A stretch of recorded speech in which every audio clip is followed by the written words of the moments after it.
Welcome back to Zaka Stokvel Insights. Now, before the break, we introduced Siyazana Stokvel, a community-based initiative created to tackle unemployment through collective financial support.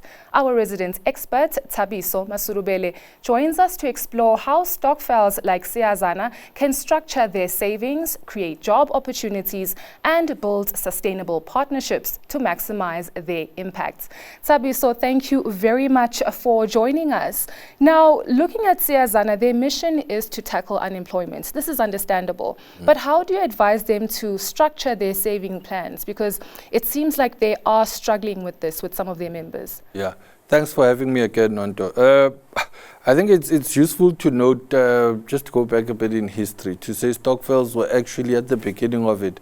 One of the main reasons why people started forming Stokvels and burial societies was precisely because in communities you had less fortunate people who would, for instance, have pauper funerals and so on. And so people wanted a way to see how, as a community, we can contribute to, having dignified events for people, even those who are less fortunate than us. So people weren't, very happy with the situation of having a neighbor who then get a pauper funeral whilst the rest of the community was able to contribute. And so it started from there. So I think this then highlights, again, it takes us back to the roots, why Stokvels and burial societies were started. So with a group like this, once you've dealt with the history, it's about how do they, and my understanding is that this group, they contribute monthly, and then every month everyone gets a chance to get that bulk amount of money. So firstly, it's around what's affordable to the individual members. People have to then be very, very honest in terms of what can they afford to contribute to a group, so that doesn't take away from other essentials that you'd need. So, and you also look at the benefit that you're getting. Also, you then raise the other issue of once you get the contributions, once it's your turn to get the contributions, how do you spend that? Now, if you know that you're working 3 months and then for 3 months you're off, it means that you can't then splurge on that money that you get. You've got to use it in such a way that you're able to extend its use.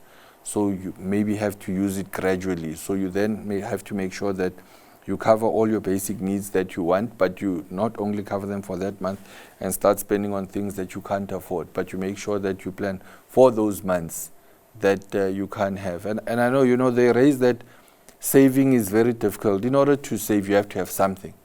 So that becomes a huge challenge. I mean, unemployment is a national challenge.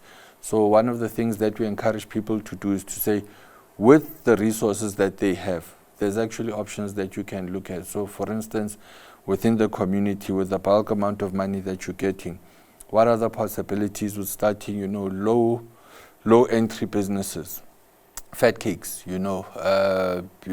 selling small goods.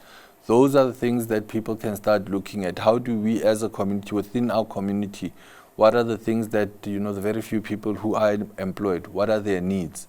And we'd assume that a lot of members within these communities are beneficiaries of SASSA grants, for instance. I mean, we've engaged with a lot of groups where they use their SASSA grants for these Stokvel contributions.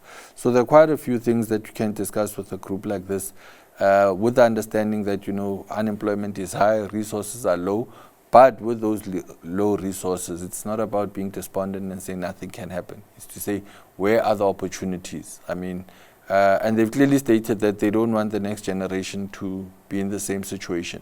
So they then need to look and say, where do the little that we have, where do we deploy it so that it creates maximum value? So if we're going to start making fat cakes, what are the things that are needed?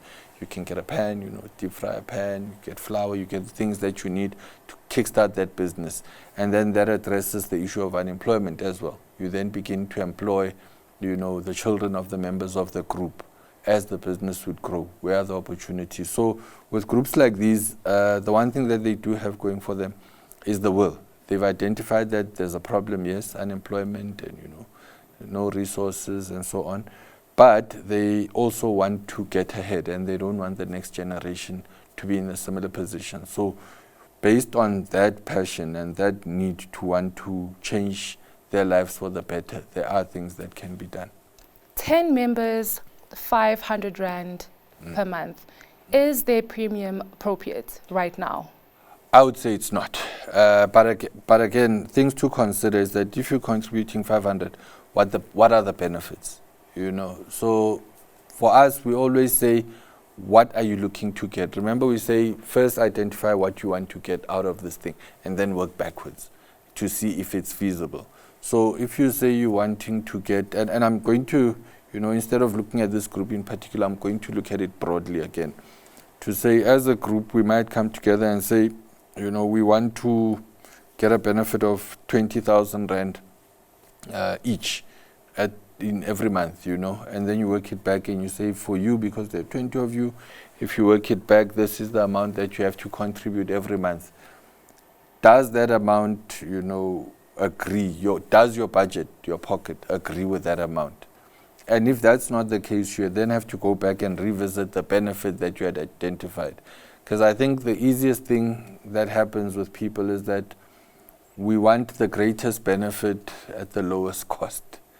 And so that equation is always, it's not as easy as it sounds. You know, it's always the difficult part, getting the maximum benefit for the lowest possible payment. So that's where we say those are the two ends that you have to look at, the benefit and then what you're contributing. And We'll just hold it there, Tabi. So I think we still need some time for us to look at how they can formally turn this into a business, because I think they also need some guidance with that. So please hold on. We will be back after this break.